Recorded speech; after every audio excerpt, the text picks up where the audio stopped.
This is Gardening in America, and I'm Ed Hume. It's that time of the year, Halloween, and we're at Craven Farm, and I'm with Mark Craven. Mark, whereabouts is Craven Farm? We're about 3 miles south of Snohomish, out in the Snohomish Valley, right at the base of Lord's Hill.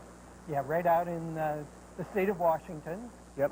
And this is farm country. You bet. And you grow primarily pumpkins, but this is kind of for the kids, isn't it? You bet it is, Ed. We grow about 20 acres of pumpkins, and we have tour-type events for the kids. We have a story time, baby animals, and then we have nursery rhyme scenes for the kids to go in and visit and take pictures and to look at, and it's kind of a fun time. And when I say kids, I think any child 2 years to 92 years old would enjoy it. Oh, you tell bet. me, tell me a little bit about the pumpkins behind us, because they're painted, so they're going to last a lot longer. What have you painted them with? We use sign paint, and we have one of our gals that works for us, does all our painting of our faces for our pumpkins, and she does a real great job, and they last a lot longer. We don't have to carve them, so they will make it through the season. Tell me, how do you pick out a pumpkin? Look at this gorgeous thing here, and look at the huge handle on it. Yeah, well, everybody likes a nice, perfectly formed pumpkin, and the handle is very important. Sure. And so I look for varieties that are a perfect pumpkin and also with a great handle and a good strong handle. I see. Now, here the kids and parents can pick out the pumpkins, go out in the field and pick them out, or they can pick them off of kind of a, what is it, a truck that's already, where they've already been picked. You bet. We have the fields for you pick that they can go out in, or we also haul pumpkins up so that if it's a nasty day or something, or people that don't want to go out in the field, can pick them off the trailer, and just a convenience for them. Sure. Now, suppose I'm growing my own pumpkin at home. When do I know it's ready to be picked? Is there any... This year, the pumpkins were pretty much ready about the middle, the first part of September. They were real early, but it's a great crop. There's lots of pumpkins out there this year, so it was a good growing year. Now, we want to share very quickly with our viewers that you have animals here. Yes, we do. We have several different animals, the calf, baby kittens, baby chicks, bunnies. Those are for the kids to pet and visit. We have a couple gift shops also that are available. Yeah, which are really neat. In fact, I've already bought some there. We also have to mention the totem pole pumpkins. Yeah, that's always a big hit. We stick the totem pole up and pierce the pumpkins down a pole, and they're all painted up, so that's a big hit and a big picture taking place. Yeah, so many things to do. We're at Craven Farm in Snohomish, and it's really been an interesting experience. Thanks, Mark. Thank you.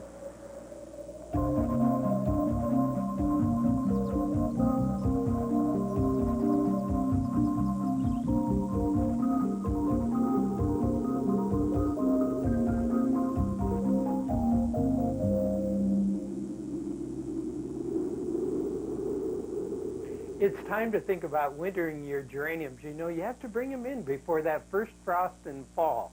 And here's one that I've just taken out of the garden, put into a pot. And the reason why I did that, I think this is so beautiful. I'd bring it in as a potted plant and enjoy it until it's through flowering and then winter it. So what I'll do is just clean it up a little bit by taking off those old blossoms and any of the leaves. See, here's a leaf that doesn't look too good. I think I'd take that off. And I also would do one other thing before you bring any plant into the home. Always look at the leaves, particularly the undersides of the leaves, to be sure that there are no insects. There's a little moisture on this, and that may look like insects to you, but it's just moisture from outdoors. You can actually put this in a family room, or you could put it in a semi-heated garage, anywhere where the temperature is above freezing. That's a great place to winter geraniums. I like to do it in the crawl space under the house. And then you only check them about once every 4 to 6 weeks to see whether or not they need water. That's about all you need to do. Now, how do you do it otherwise? Well, the first thing you do when it's through flowering, and this has lots of buds, so it's kind of going to be pretty for a while, but nevertheless, I'm going to get it ready for winter. And what we actually do is to go in and cut back the foliage like so. Now, we'll let the rest of the foliage die back, and as it does, we'll pick it off. Now, that's one way. Another way is to do this. I can tell you, this never works for me, but lots of people say it works very, very effectively for them. And that is that you take it out of the soil, you bare root it completely, and you can wash this off to continue or to end the whole procedure. And then you pick off the leaves of the geranium, like so. And then you can do several different things. You can put this in a paper bag if you want to, or you can also hang it upside down in a cool, well-ventilated place. And you've got to be sure it's above freezing, remember, but hang it upside down like that. And that's another way in which to winter the geraniums, or in a paper bag, either way. So if you want to save those geraniums, this is a good time to get started. Now, what about some of this growth here that we have here, for example? We could take this little growth and just leave the top leaves, dip it into a little bit of rooting hormone, and usually we let this set for about 3 or 4 hours, and then just put it into a container, and I'm using vermiculite in that case, start a new young plant for next year too. But now's the time to get after those geraniums and get them into their winter resting place.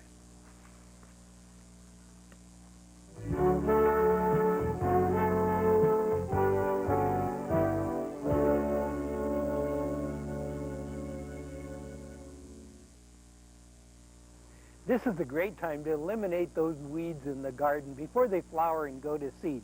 Here's a perfect example right here. Look at here. All the seed heads formed already from the flowers that are gone. This plant will just spread seed throughout this entire garden. So if we can eliminate them at this time of the year, we can really cut down on problems a little bit later on. Here's another good example. See there, once again, all the seeds are just ready to spread throughout this whole garden. And once a lot of these weeds have gone to seed, you'll fight those weed seeds for 7 years up to 100 years. So get them out before they have a chance to continue to flower and go to seed. Here's another good example. And this is oxalis. Look at the flowers on this. And there are probably some seed heads too. Yeah, there are a few seed heads as well. So let's get it out. Now, since I'm talking about oxalis, let me go over here to another type of oxalis, right here along the edge of the walkway. And let me dig this up just to give you an idea of what happens here on oxalis. See the bulbs or corms in the soil there? That's why I dug that out, to be sure that I got them all. Otherwise, we generally just tend to cut them off, and then first thing we know, the corms will keep sending up foliage and they get bigger and bigger and bigger. So let's eliminate them completely. So we'll just take a minute here and kind of clean this whole garden area up and get those weeds out before they have a chance to flower. Look at back here is another problem. Actually, it's not a problem, it's a benefit, because we've got a situation where we've got an undesirable plant, but we also have 2 desirable plants. So what we have to do is kind of try to go in a little bit carefully and get out this columbine. See, that's what that is. It's going to have beautiful flowers in springtime. And also in here is a snapdragon. So let's try to save those 2 if we possibly can. But at the same time, clean out the rest of the area. So I'll quickly put those right back in. And the soil is moist, but I'll still water it in a little bit. Oops. Like so. Okay. Now, we've saved the 2 desirable plants, but at the same time, we've gotten rid of the real troublesome weeds. And look here, in just a short period of time, just a couple minutes here, I've gotten that area all ready to look a lot better, and I've eliminated the potential of them flowering and going to seed and really becoming a nuisance in the garden. And now is a perfect time to get out and get after those weeds so that they don't spread their seeds all over the garden area.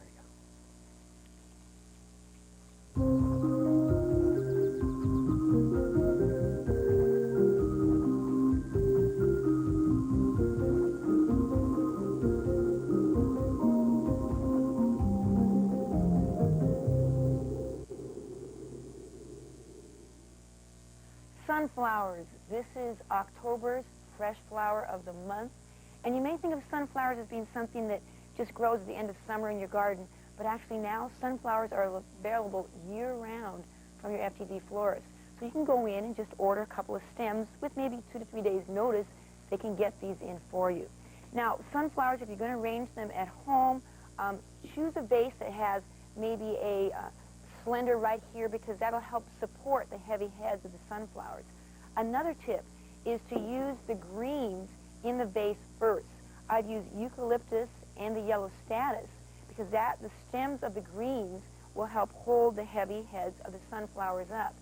Now, I've already cut this last one, and you only need 3 blossoms to make an entire bouquet. So it's a real economical way to use fresh flowers, too. I've cut this to the proper length. I just kind of judged it, cutting at an angle so the stem can absorb more water. And then here's a tip for any woody stem plants like sunflowers or chrysanthemums, and that is pound the stem to make it absorb more water. Now, the florist may use a plastic mallet or hammer, but I find that the end of a mug makes a great hammer for pounding that stem, and then by just doing kind of a triangle shape with only 3 cut flowers, you make a nice full arrangement. Now, here's a tip if you don't have a nice glass vase, and this is actually a plastic cup, and I use a cloth napkin, and holding it around it is a rubber band, and this way, this can coordinate with the table linens already on the table. And always, to make your arrangement last a week or more, use a little flower preservative or Floralife, available where you buy your cut flowers, and warm water. Now, continue to add warm water to your cut flower arrangements every day as they absorb water. And this way, you have an arrangement that you can even slip inside of a basket that you don't have a plastic liner for. And then, once again, remember, put your greens or your statice in first to make it easier for your flowers to stand up. Eucalyptus and statice will last, 2 to almost 3 weeks, so you can keep adding fresh flowers as they wear out. And then go ahead and use just the 3 stems of sunflowers to make an arrangement that will say fall, but also a real pick-me-up arrangement, too. So, if you don't feel confident enough doing your own sunflower arrangement, you can simply go to an FTD catalog, and you'll find sunflowers used in arrangements that they can be sent across town or across the country. So I hope these ideas and these tips will help make it easier for you to use fresh flowers every day of your life.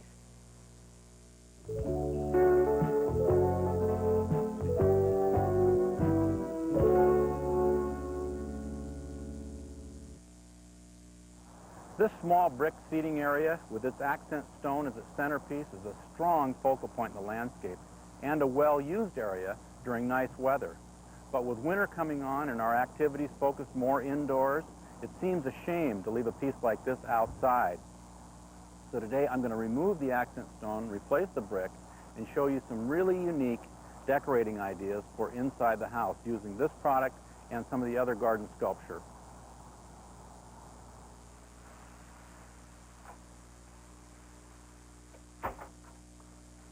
The fireplace hearth with its Asian motif and warm, soft colors provide a perfect backdrop for this stone.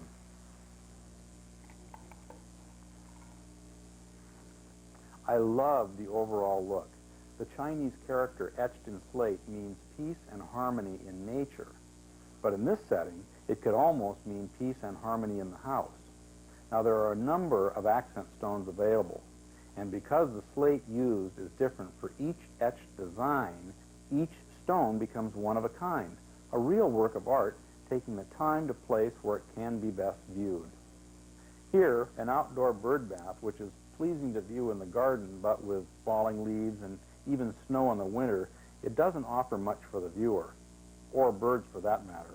But mounted here on the wall, this mythological green man takes on an entirely new look, or on this plate stand affording a point of interest in this corner of the room.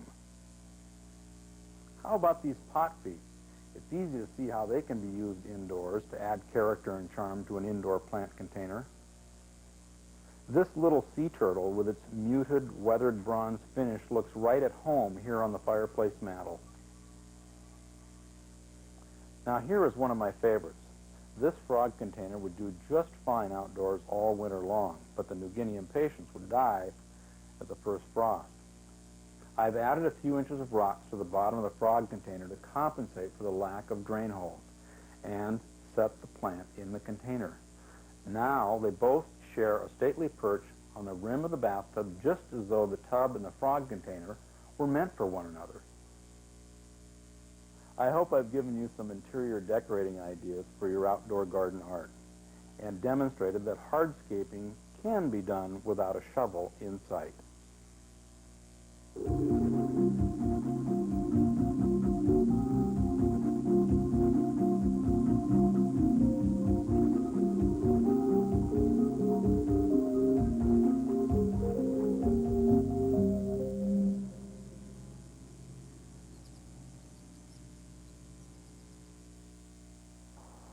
The Sasanqua Camellia is one of my favorite of all the fall and winter flowering plants, and it's our plant of the week.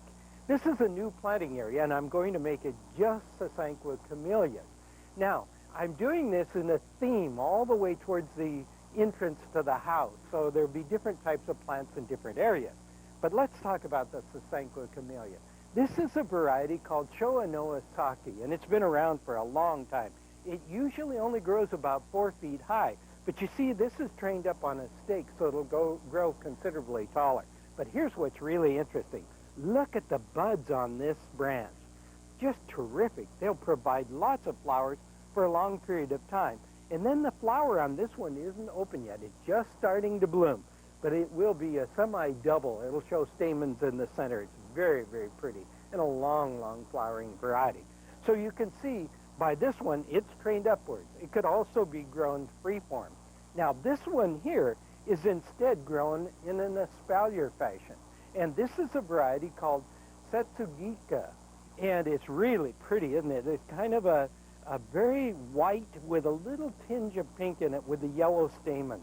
And you can see once again that it has quite a few flower buds, but not as many, of course, as the Showa no Sakae. Now, here's another form yet. This is a tree form where it's been grown up, all the lower branches have been removed, and then it's grown as a tree. And this is a variety called Hana Jiman. And Hana Jiman is a gorgeous thing. Look at here. Look at the flowers of it. It's white with a pink along the edge. Very, very showy. And look at all the buds on the plant, too. These are evergreen plants. And this variety, by the way, grows about 10 feet tall, so they do grow at various heights. These are all introductions of Heinz nurseries, and they're available at your local nursery or garden center. So look for these labels at your local nursery garden center, and you'll know you have one of the great Heinz varieties of Sasanqua Camellia.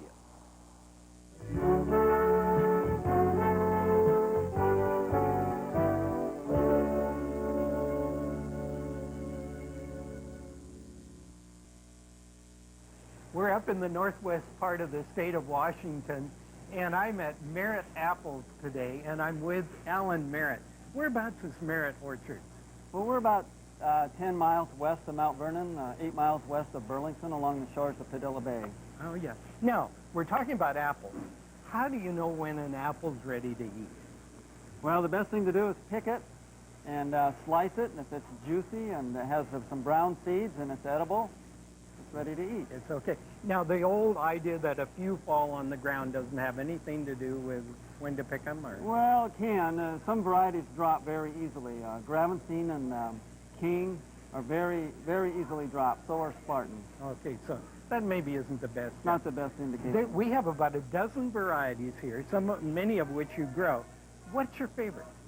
I think Jonagold, hands down, is my favorite. It's the apple we have the most of, but it has so many uses. It's an excellent cooking apple, excellent eating apple, baking, and juice. It just has every attribute. Yeah, it's a gorgeous apple, too. It's this one right here.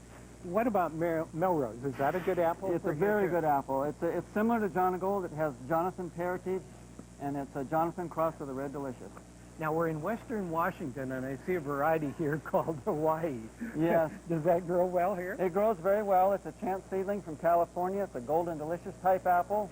Very good keeping apple, and it's a delicious dessert apple. Oh, wow. I noticed two old-timers here, King, and in front of us here, Gravenstein. Yes. how do you judge those? Well, Gravenstein is a summer apple. Yeah. And it's our main summer apple. We have a wide distribution of Gravenstein. It's an excellent sauce apple, cooking apple, and it's a good eating apple also. King is an old favorite. Yeah. Comes from England, I believe, and it's your basic old winter apple. Yeah, that's a good variety too. Now, we come on to a few other varieties. For example, Liberty. Well, Liberty is a disease-resistant apple. It can be grown in a homeowner's yard. Oh, wow. With very little to no care. It's resistant to scab and mildew. It bears heavily, and it's just a nice apple. It's a dessert apple, not a cooking apple, I believe. Yeah. Macintosh, Spartan, Johnamac? Yes, these are all Macintosh parentage apples. Johnamac is, of course, Jonathan Macintosh. Spartan is Macintosh and Newton. And then here's your old Macintosh. What about Gala? Well, Gala is a popular apple from New Zealand. It's strictly a dessert apple. It's a very sweet and crispy. Has a mid-September picking time. Very nice tree to grow. Yeah, beautiful. Thank you for sharing all these different varieties with us and giving our viewers an idea of some of the great apples that they could grow in their own garden. That's all the time we have today. Hope you can join me next time for Gardening in America.